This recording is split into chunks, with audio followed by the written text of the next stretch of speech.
sponsored by Matex Heating, Cooling, and Plumbing. Well, good evening to you. Another beautiful day. Bless you. You good? She's good. You got to get out of the way before she reads the news. She's doing good. Looks like you got Jack's allergies there. All right, we've got clearing skies, but we've got storms out to the west that we are going to continue to watch out of Missouri and Iowa. Those are expected to fall apart as they work their way into west central Illinois, but we'll keep an eye on them for you. You can see in the future track, just really nothing until we get to the weekend. We are forecasting some rain around this upcoming weekend for sure. All right, 82 in Champaign right now. Still a warm 85 in Mattoon and in Lincoln. Staying very mild through this evening with temperatures in the 60s. We'll go into greater detail about that weekend rain when we come back. WCIA 3 News starts right now. Now from WCIA 3 News. And even on the worst day you could have at work, he would still make you smile. In a job that's hard to take home with you, there was always a smiling face at the Decatur Police Department. Tonight, they're remembering a former officer who died waiting for a kidney. One city thought it got rid of its blue-green algae last year, but it came back. Now they're making sure the bloom does not pop up anymore. Courtrooms can be full of hustle and bustle, but one person quietly records it all. Why a shortage of court reporters can impact your next trip to the courthouse. You're watching your local news leader. This is WCIA 3 News at 6. He never met a stranger, and he was always very friendly and open to, speaking with people. And his loved ones will miss hearing that voice. Retired police officer Tom Butts died last night after waiting years for a kidney. Good evening. I'm Jessica Coons in for Paul. And I'm Jennifer Roscoe. He worked for the Decatur Police Department for nearly 3 decades. Co-workers and loved ones say he left an impression on everyone who knew him.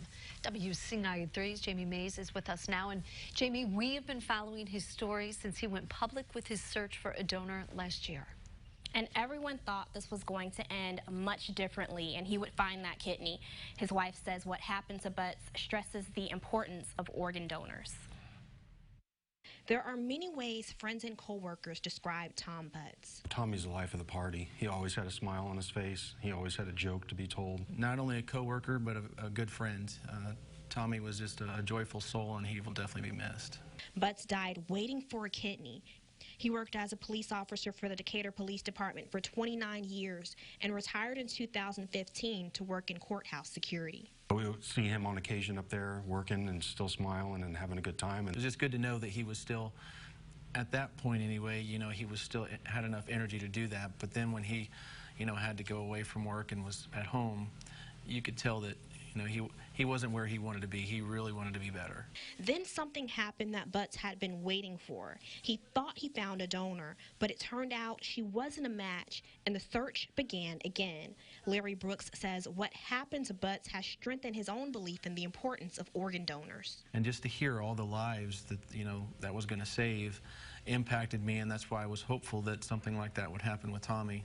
But it didn't, and Crystal Temple says there are others just like Butts.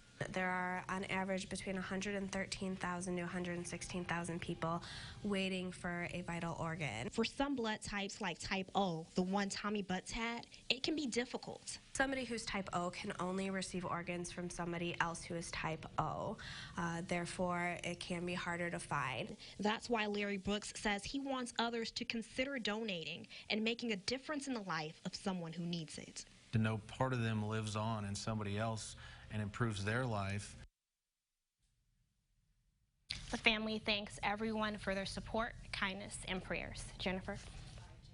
So much. Definitely can tell how much he'll be missed. Now, from one story of sadness, we have a donation story of hope. Rantoul's Cheryl Blackburn is alive tonight because of her son. 27-year-old Joshua Blackburn donated his kidney to his mom last week. Blackburn had been on dialysis for a year. Joshua heard he could be her donor, and his mom couldn't talk him out of it. They're both now encouraging others to become donors, too.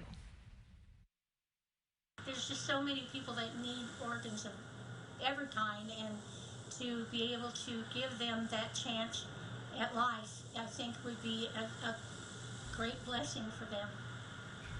Blackburn is already feeling better with the new kidney. She says she's looking forward to using her second chance to pursue new adventures in life.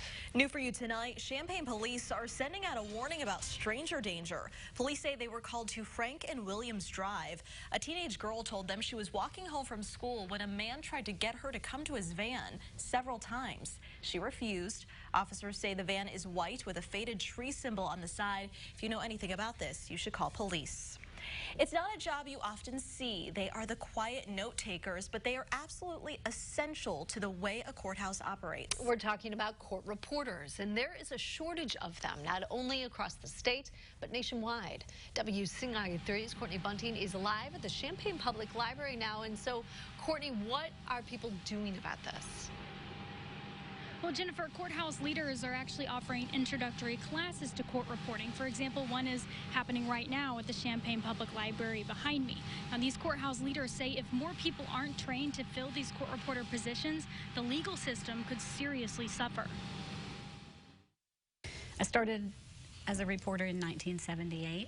Joni Markle has seen a lot of changes in her time working in both Vermilion and Champaign counties. I love that it's not the same thing every day. One of those changes has been the shrinking number of people with her same position. Because of that, court reporters aren't always available to be in the courtroom. We used to do preliminary hearings. We don't do those anymore. Lower numbers mean some hearings rely on digital recordings that are later transcribed by court reporters.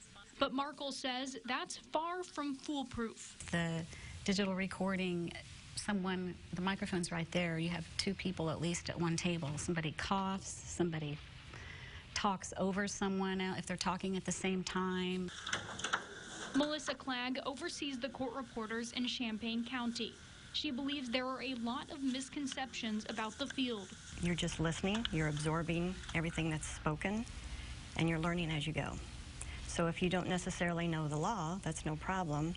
You take it down. If you don't understand something, you always have the chance to look it up or ask somebody. Those misconceptions could be part of why fewer people are showing interest in the field. Right now, we have about 50 vacancies statewide. And that's already having a serious impact on the court system. But it's about to get a lot worse. Within the next 10 years, for sure, it's going to be probably about 75% of them will be eligible or will have retired, and then those numbers would mean that we'd need about 400 people to take their spot. Locally, not 400 people learning court reporting. Those classes, as I mentioned before, are called First Step classes. They're just introductory, and there will be 4 of them held here at the Champaign Public Library. You can find more information about how to sign up for those classes at WCIA.com. Reporting live in Champaign, Courtney Bunting, WCIA 3, your local news leader. They really are so vital to the process. Hopefully, maybe people watching will be inspired. All right, thank you. U of I has been looking to get a varsity hockey team for a while, so is it happening? We've got an answer from the AD tonight. Also tonight. It's a very exciting time for Rantoul. And it's all because of a multi-million-dollar sports complex. Why the school district wants to help pay for it. Lots of sunshine on this very pleasant Wednesday. That is our roofing guy. Hi, Net. Casey Summers. We're on the camera in Mattoon as the sun sets here at about, an hour or so. 86 and 60, well above normal. 8 degrees above on both accounts there. Coming up, we're going to talk about the warmth, some rain, actually quite a bit of it with an active pattern setting up on the 7-day next.